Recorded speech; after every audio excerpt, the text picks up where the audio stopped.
Could the Loch Ness Monster be a giant eel? It's a surprising result that researchers did not expect. At 69, Jeremy Wade is finally talking about the mystery that has kept people guessing for years: the Loch Ness Monster. Famous for chasing some of the world's biggest and scariest river fish, Wade has spent his life in dark waters, finding things no one else dared to look for. Now he is sharing what Discovery wanted to keep hidden, and it is more surprising than any huge fish or scary creature he has ever caught. Could the stories be true? Or is there another explanation in the deep waters of Scotland's most famous lake? Join us in this video as we discuss the details. Jeremy Wade's breaks silence on the Loch Ness Monster. For a very long time, the story of the Loch Ness Monster has continued to hold people's attention in a quiet but powerful way. It is not just a story that belongs to the past. It is not something that only existed in old books or faded memories. Instead, it keeps coming back again and again, almost as if it refuses to be forgotten. Even now, in a world filled with modern science and advanced technology, people are still seeing things in the dark waters of Loch Ness. In recent years, there have been multiple sightings reported by people who were actually standing close to the water. These were not just random guesses or distant shapes in the fog. These were people who claimed they saw movement, real movement, happening right in front of them. At the same time, cameras placed around the lake have also picked up strange activity. This is important because it shows that the mystery is not just based on old stories anymore. It is still happening, slowly and quietly, in the present day. One particular moment stood out more than the others. On a cold and quiet morning, a group of researchers used modern sonar equipment to scan beneath the surface of the lake. What they found was not easy to explain. The shape they recorded appeared long and smooth, almost like a large snake moving through the water. It did not move in a random way. It moved with purpose, gliding forward in a calm and controlled manner. Witnesses nearby described seeing water spray rise up, as if something large had just cut through the surface at speed. Within a short time, the footage spread across the internet, and people everywhere began asking the same question once again. Could this finally be proof? To understand why this question still matters, it helps to look back at where the story began. The earliest known account goes all the way back to the year 565 AD. It involves Saint Columba, who was said to have come across a dangerous water creature. According to the story, he commanded the creature to leave a man alone, and it obeyed. Whether people see this as truth or legend, it marked the beginning of something that would grow over centuries. Over time, more stories appeared. In Scotland, people spoke of water spirits and strange beings that lived in deep rivers and lakes. These stories were often used as warnings, telling people to stay away from dangerous waters. But as time passed, these warnings slowly turned into something else. They became curiosity. They became fascination. And eventually, they became a global mystery. The story changed in a big way during the 1930s. As roads improved and more people traveled to the highlands, more sightings were reported. One of the most famous moments came when a photograph showed what looked like a long neck rising from the water. This image was later proven to be fake, but by then, it had already done its job. It had captured the imagination of the world.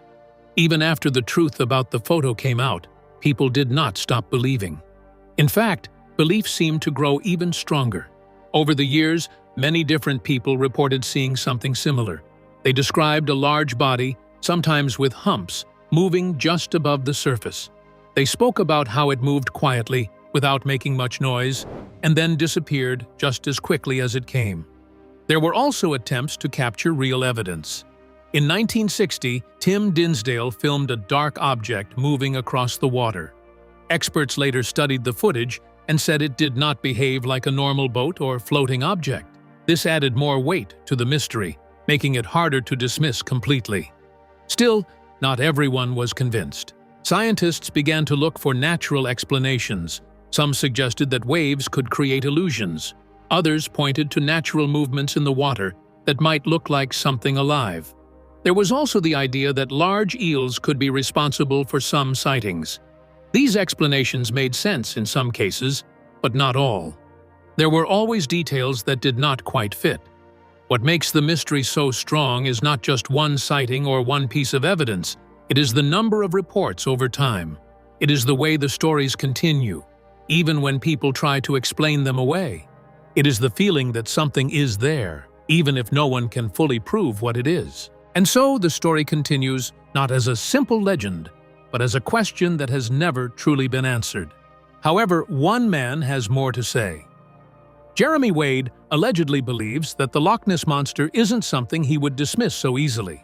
There seems to be a pattern to the sightings, something that doesn't fully match known animals. Rather than one giant creature, it could be something rare and not yet properly understood, still hidden in the depths of Loch Ness. If the mystery has lasted this long and people are still seeing something in Loch Ness, could science finally uncover what's really hiding beneath the surface, or will it only make the mystery even deeper? Let's delve deeper. When science meets the unknown. As the years went on, the mystery began to move out of simple storytelling and into the world of science. Researchers decided that instead of just listening to stories, they would try to test them. They would use tools, data, and careful observation to find out what was really happening beneath the surface of Loch Ness.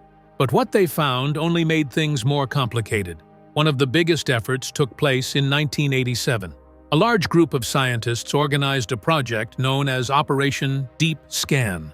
Boats lined up across the lake, each one using sonar to send signals deep into the water. The goal was simple. If something large was there, they hoped to find it. During the scan, several large objects were detected moving below the surface. These objects were not clearly identified, but their size was enough to raise serious questions. Years later, another major study was carried out by the BBC. This time, the technology was even more advanced. The lake was mapped in great detail using hundreds of sonar beams. Despite all this effort, no clear evidence of a large creature was found. Some people took this as proof that nothing was there. Others argued that the lake was too deep and too complex for sonar to fully explore. Then came a new method that changed everything again. Scientists began using environmental DNA, also known as eDNA. This method works by collecting water samples and looking for tiny traces of genetic material left behind by living things. In 2018, a study led by Neil Gemmell analyzed many samples from the lake. The results showed a large amount of eel DNA. This led to the idea that some sightings might be explained by very large eels. While this explanation made sense to some, others felt it did not fully explain the size and behavior described in many reports. Just when it seemed like the mystery might be settling into a simple answer, something new happened. In 2023, a research team used a combination of sonar and advanced scanning tools to track a large moving object underwater. This object was estimated to be between 20 and 25 feet long. It did not drift or float like debris. It moved with direction. It changed course. It maintained a steady depth. These details made it stand out from anything previously recorded. Not long after that, another project pushed things even further. A new expedition used modern tools like underwater drones, AI-powered sonar, and thermal sensors. During the mission, they detected a large moving mass beneath the surface. A drone was sent down to follow it, and for a short time, it captured unclear but striking images of something large moving through the water. At one point, thermal sensors picked up a signal that suggested heat, something not usually associated with fish. The most surprising part came from the DNA results. Samples collected during the expedition contained genetic material that did not match any known species. This was checked by multiple research groups, and the result remained the same. The DNA belonged to something unknown. This did not immediately prove the existence of a monster, but it did confirm that something not yet identified was living in the lake. The reaction to this discovery was immediate. News spread quickly, and people around the world began talking about it. Scientists spoke carefully, choosing their words with caution. They did not claim to have found a legendary creature. but they admitted that something unusual had been detected. For many people, this was enough to reopen the debate in a serious way. What makes this situation so interesting is not just the possibility of a new creature. It is what that possibility represents. It suggests that even in a modern world, there are still things we do not fully understand. It reminds people that nature can still hold secrets, even in places that have been studied for years. In the end, the mystery remains. There is evidence, but not enough to give a final answer. There are explanations, but none that fully satisfy every question. And so, the story continues, balanced between belief and doubt.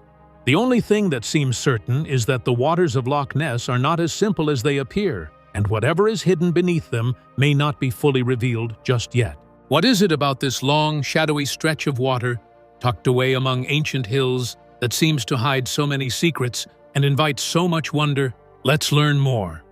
The environment and mysteries of Loch Ness. For hundreds of years, people have been captivated by Loch Ness, a lake located in the Scottish Highlands. It is frequently perceived as a mysterious, dark, and deep area. It appears to be a lost world due to its depth and the way the water absorbs light. When compared to the world's oceans, the lake is small, but when it comes to freshwater lakes, it is enormous, deep, and peculiar. Little light reaches the bottom due to the water's depth and blackness. This produces conditions that are uncommon for freshwater lakes and make it challenging to see anything clearly. Over the years, this has been observed by several scholars and lake tourists. The darkness makes the water appear almost black, and it is hard to judge distances or sizes of things that float or swim in the water. The area around the lake is also unique. It is surrounded by mountains made of very old, hard rocks. These rocks do not easily release nutrients into the water. Large animals, such as reptiles, find it difficult to survive in the water due to its low nutrient content. All year long, the water is chilly. Many species require more energy to survive in cold water because it slows their metabolism. Yet there isn't enough food in the lake to sustain large reptiles. The environment of the lake has been thoroughly examined by scientists. Fish, microscopic plants, and aquatic species have all been investigated by them. Although these tiny animals are fascinating and significant, very huge animals cannot get enough nourishment from them. Individuals have attempted to figure out why so many individuals believe they see anything unusual in the lake over the years. This is influenced by human perception. Making sense of what we see requires a lot of cognitive effort. It is difficult to distinguish between a rock, a wave, and a swimming animal when gazing at a dark, empty lake. Occasionally, the brain fills in the blanks by imagining something larger or more bizarre than what is actually there. This could account for a lot of reports of unusual formations in the water. Humps, long necks, and strange shapes are perceived by people, yet these can be generated by commonplace things, waves, or even floating logs. Strange effects can also be produced by boats traveling across the water. When a large boat moves, it leaves waves behind it. These waves, called displacement wakes, can appear as several humps moving across the water. When someone sees these humps from a distance or from a low angle, the waves can look like the back of a large creature swimming. In calm water, the effect is even stronger, because the reflections of light and shadows can make waves appear solid or separate. These natural patterns may explain many reported sightings. Another factor is scale. When people look at the water, there may not be anything near the strange object to compare it with. Without reference points, the brain can assume that an object is much larger than it really is. For example, a floating bird or a small fish could appear enormous if it is seen against the flat, empty surface of the lake. The brain interprets the size based on expectation, not on real measurements. This effect may explain why many people believe they are seeing a monster when they are really seeing a small, ordinary animal. Even with these explanations, the fascination with Loch Ness has not decreased. The lake's mystery continues to draw scientists, tourists, and monster hunters alike. People are fascinated by the idea of a hidden, unknown creature in the deep, dark water. The combination of the lake's environment, human perception, and natural phenomena keeps the legend alive. Loch Ness shows that sometimes a mystery is not just about what is really there, but about how humans see and interpret the world around them. If what we think we see can shape what we believe, how much of the Loch Ness mystery is really about what's in the water, and how much is about what's in our own minds? Let's find out. Human perception and the illusions of monsters. Researchers found throughout time that the Loch Ness story heavily relies on human views. People are drawn to mysteries by nature. People desire to see things that are frightening, weird, and larger than themselves. The idea of hidden beings in lost realms appeals to us. Loch Ness is the perfect site for imagination to fill in the blanks because of its deep depth and black water. Although the lake's water appears placid and level to onlookers, it is actually teeming with tiny motions. Shapes that the mind perceives as strange or even monstrous can be produced by ripples, waves, and floating objects. The fact that our brains spend a lot of time trying to explain what we see is one of the most important lessons that researchers have found. The brain fills in the blanks with tales, expectations, and prior experiences. A person's brain tried to interpret a little dark shape they see in the water. The item may appear larger, longer, or more serpentine than it actually is if they have heard tales of a monster in the lake.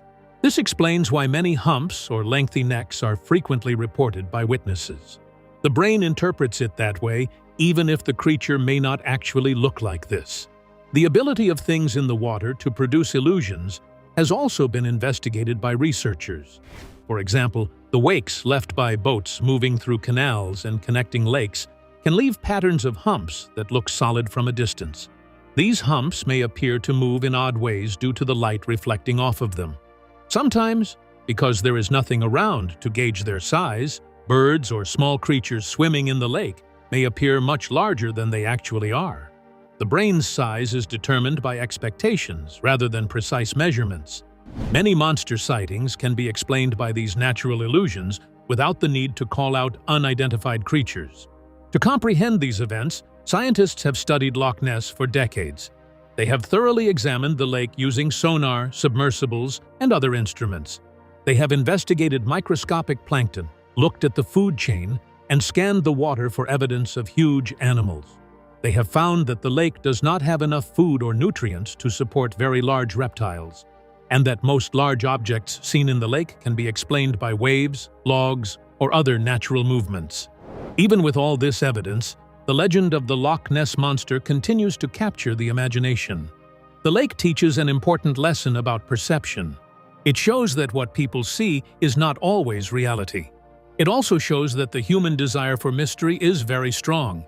People want to believe in something hidden, something bigger than life, and something extraordinary. Loch Ness, with its depth, darkness, and strange effects, provides the perfect setting for these stories to continue.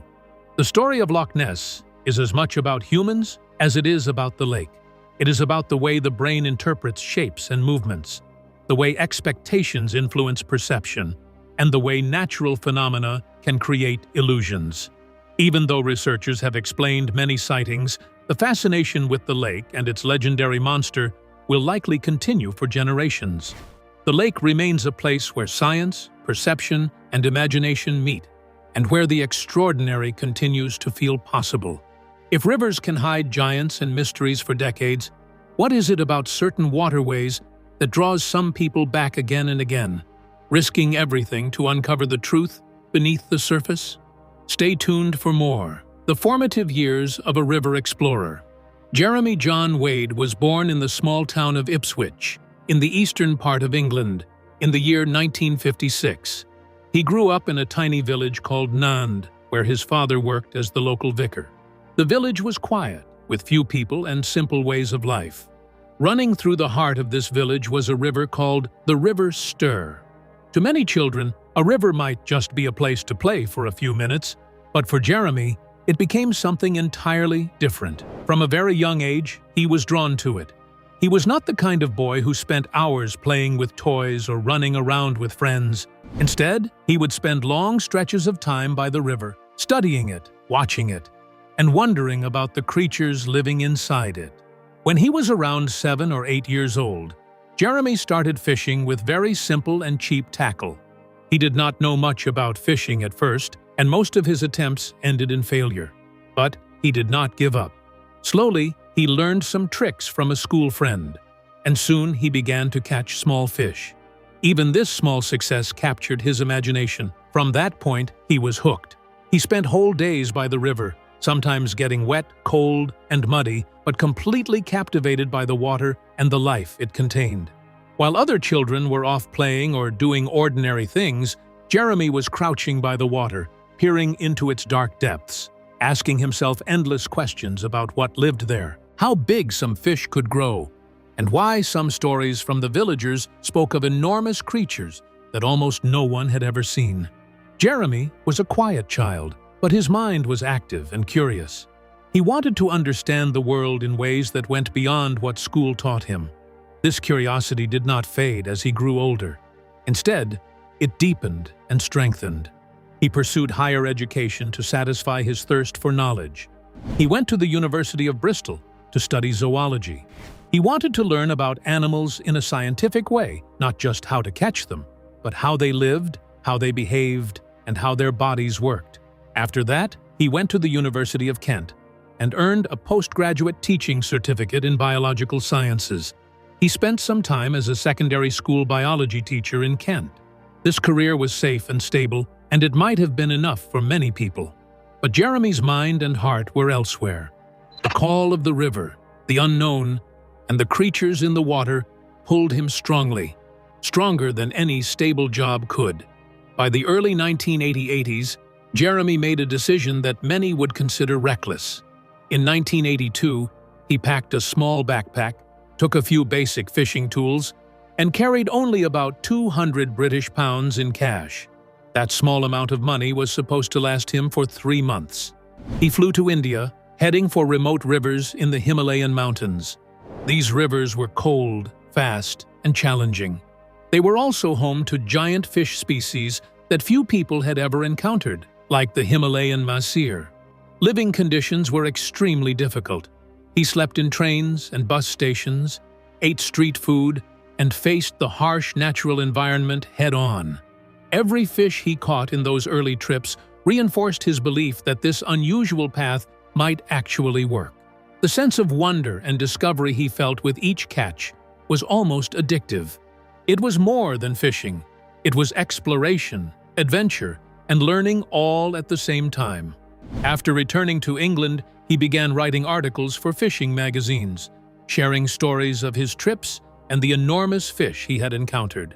These stories were not about fame or money.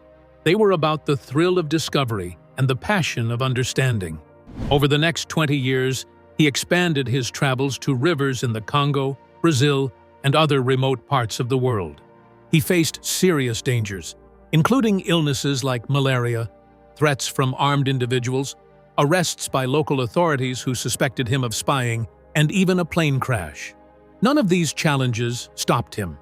He adapted to the environments he visited, learning local languages, surviving on what little food was available, and continuing his pursuit of the largest, most mysterious freshwater creatures. By the mid-1990s, Jeremy Wade had become a recognized specialist in a field that hardly anyone asked for. He was the person willing to go to almost any river on Earth if there was even the smallest chance of finding a giant, unknown fish. He was not chasing fame, cameras, or recognition. He was chasing questions, big questions about life in the rivers, about the extraordinary creatures that lived in them, and about the mysteries that had fascinated him since childhood. After years spent chasing monsters and exploring the world's rivers, Jeremy Wade has seen how the rivers themselves are changing. What will he uncover next about the forces quietly reshaping the habitats of the creatures he has spent a lifetime studying? Let's take a closer look. From passion to television and environmental awareness, the years of exploration and fieldwork eventually led to something that would reach a much larger audience. In 2009, a television series called River Monsters premiered, with Jeremy Wade as the host. The show was not like ordinary fishing shows. Instead of simply catching fish, it combined adventure, science, investigation, and storytelling. Each episode began with a rumor or report, often of a dangerous fish attack or a mysterious disappearance. Jeremy would travel to the scene, speak with witnesses, study the river, and investigate the possibilities. He applied his decades of scientific knowledge and field experience to determine what kind of creature might be involved, always keeping his approach honest and real. The series featured some of the largest freshwater species in the world. These included the Mekong giant catfish, the arapaima, and the giant freshwater stingray. These were not just background animals, they were the stars. The Mekong giant catfish could weigh hundreds of pounds and grow to enormous sizes, but over time, their numbers had dropped sharply due to overfishing and the building of dams that blocked their migration routes. Arapaima, another massive fish of the Amazon, faced threats from illegal gold mining, which released toxic mercury into the rivers, affecting both the fish and the people who consumed them. Giant freshwater stingrays could grow longer than 13 feet and weigh over 600 pounds. They were also at risk due to habitat destruction, pollution, and overfishing. Jeremy Wade noticed these changes firsthand. When he returned to rivers he had visited decades earlier, he observed that markets had fewer large fish, and smaller fish were becoming more common. Rivers had been altered by human activity. Dams, sand mining, sewage, and pollution were widespread. Climate change was also affecting the flow and temperature of many rivers. Over time, the challenges he faced shifted from simply finding giant fish to understanding the complex environmental changes that were threatening their survival. Scientific studies support Wade's observations. Freshwater animal populations have declined by approximately 83% globally since the 1977-70s. Freshwater megafauna, including the largest fish and aquatic animals, have suffered the steepest declines, with numbers dropping by roughly 88%. These declines reflect the cumulative effects of human activity, including overfishing, habitat destruction, pollution, and climate change. Although the public explanation for ending river monsters suggested that all the famous river monsters had been explored, Wade himself noted that the decline in fish populations and the degradation of river environments played a significant role. After the show ended, he continued his work in a new series, Jeremy Wade's Mighty Rivers, which focused on the health of rivers and the reasons why giant freshwater animals were disappearing. The show highlighted environmental degradation, pollution, and the urgent need for conservation. Through his work, Wade not only brought attention to extraordinary fish, but also to the fragile ecosystems that support them. Jeremy Wade's life has always been intertwined with the rivers he explores, from the quiet banks of his childhood in England to the remote, powerful waterways of India, the Congo, and the Amazon. He began as a curious boy, chasing tiny fish, asking questions no one else seemed to care about, and slowly grew into a man willing to risk everything for answers.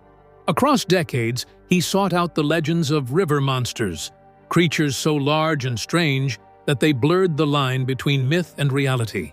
Yet, as much as the monsters captured public attention, they were only part of the story. Jeremy's journeys revealed the hidden struggles of the rivers themselves: dams, pollution, overfishing, and environmental collapse that threatened the very giants he spent his life chasing. Breaking his silence, he shared not just the thrill of catching massive catfish, stingrays, and arapaimas, but also the quiet alarm of rivers in decline, showing the delicate balance between humans, nature, and legend. His life is a testament to curiosity, perseverance, and respect for the unknown, proving that monsters may inspire wonder, but the true story lies in the waters that hold them. What do you think about the Loch Ness Monsters? Share your thoughts in the comments section below. Thank you for watching as we explored the incredible journeys of Jeremy Wade, the giant river monsters he faced, and the hidden struggles of the world's rivers. If these stories of adventure and discovery fascinated you, don't forget to like and subscribe.